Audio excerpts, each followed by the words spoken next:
today's event, may we invite Mr. Sherry Lucas, Park in Radisson Bacolod's General Manager, for his opening remarks.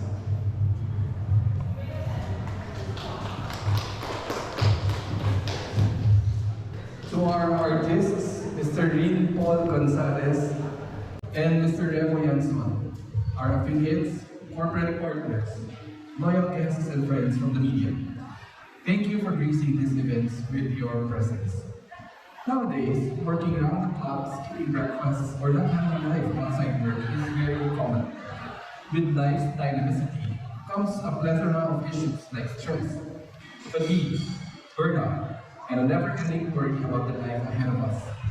Our lifestyle is so much centered on survival and constant grind that we forget to take a pause and appreciate the true beauty of living. Let today be a moment for us to change our perspective and find value in the simple joys of life. Today, we take our much-needed day off, shifting our focus to the areas of life that really matter and the moments of life that give us a more profound sense of peace. Personally, looking at the artworks of our dear artists awaken an old perspective of rest.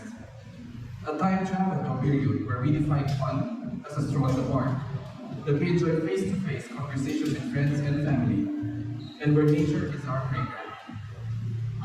The artworks have also made me realize that we must find time to slow down and take stock of what is essential to us.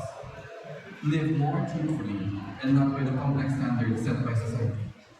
I hope you'll find your unique definition of rest from these masterpieces.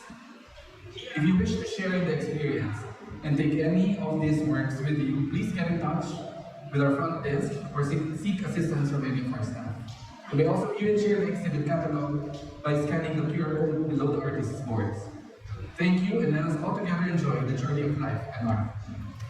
Greetings to share.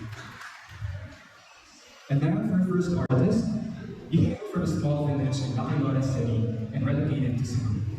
During his university years, he was engrossed in social activism and actively participated in the school student government council, where he discovered his joy in doing protest arts and installations. In 2002, he settled back in Negrense, where he expressed his artistry through mural paintings and installation arts with concepts about environmental protection. He uses art to raise awareness of the various issues encompassing life. To him, he embraces all mediums and colors available within his grasp, like a new language, and uses this medium to tell his stories. Today, Art Cove is honored to showcase the remarkable stories of Mr. 𝐏𝐚𝐻𝐳𝐬𝐴 reflected in his art pieces. Let us give him a round of applause, please.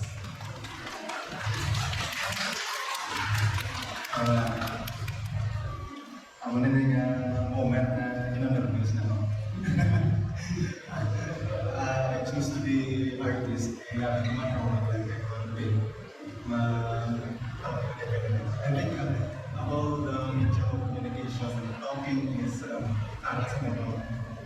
And good afternoon sa inyo na naman. So thankful na ari ko despite sa inyong busy schedules, ang personal na responsibilities, ari ko because I bet just like me and Revo, day off naman. And speaking of day off, we conceptualized recently in the heights of campaign period for our national election. As we all know, ang period ng activities. There are bashings, friends fightings, or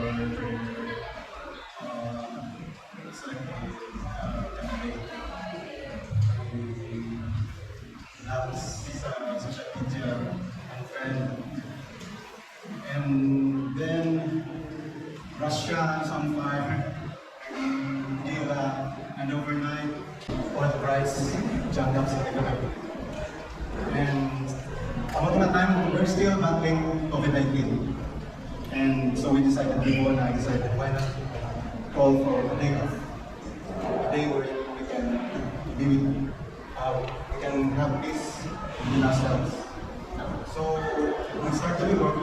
day off, I chose to work with 𝐵 or sugarcane life.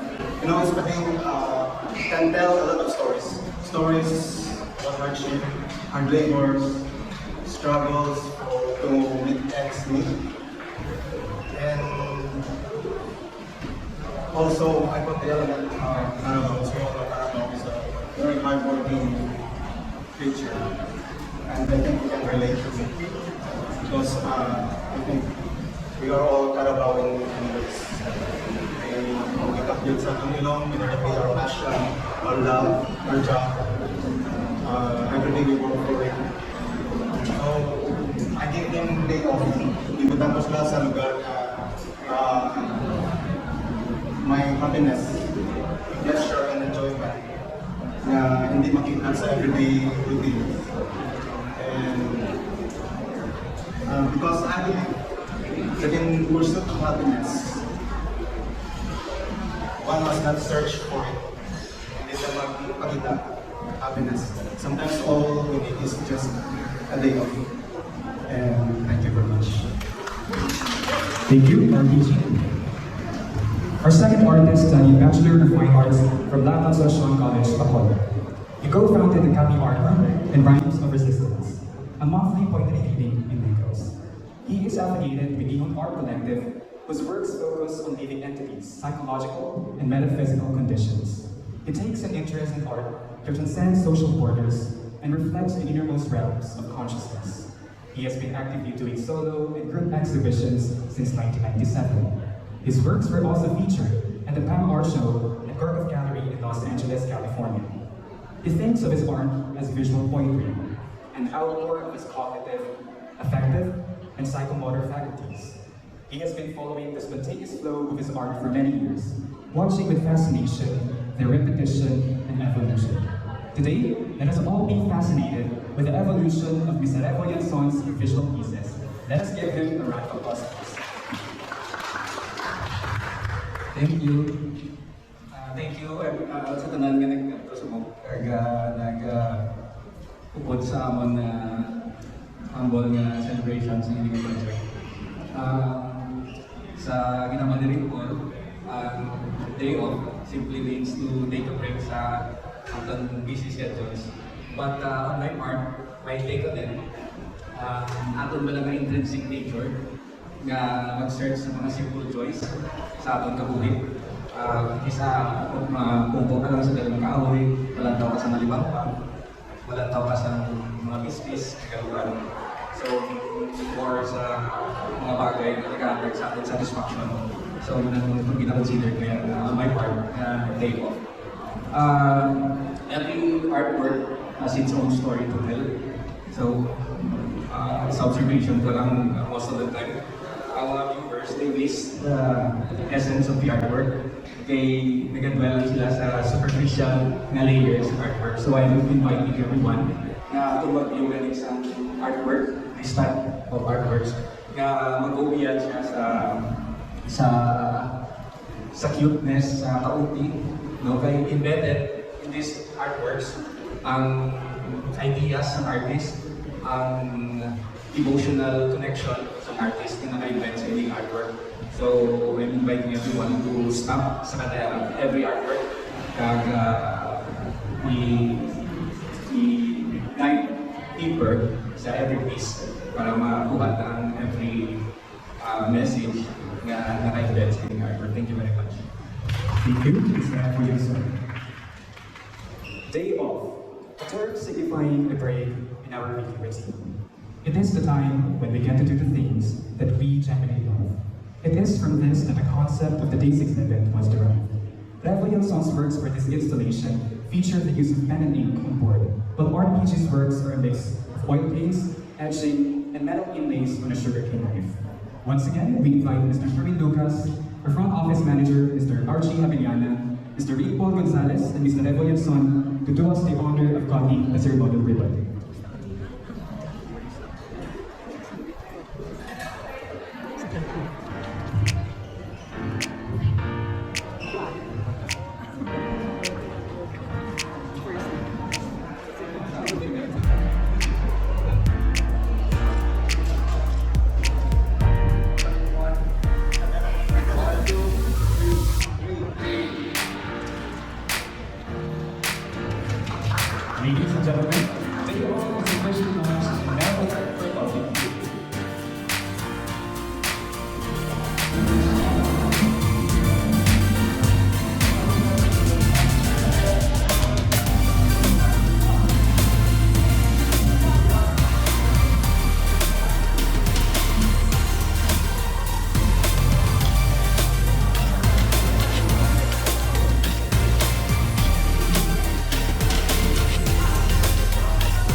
with that, ladies and gentlemen, is our program for this afternoon. To our artists, visitors, partners, friends from the media, guests, thank you so much for gracing us with your presence today. You may have viewed our exhibit pieces, and if you're ready, kindly proceed to Anita for some food and refreshments. Thank you, and enjoy the rest of your afternoon.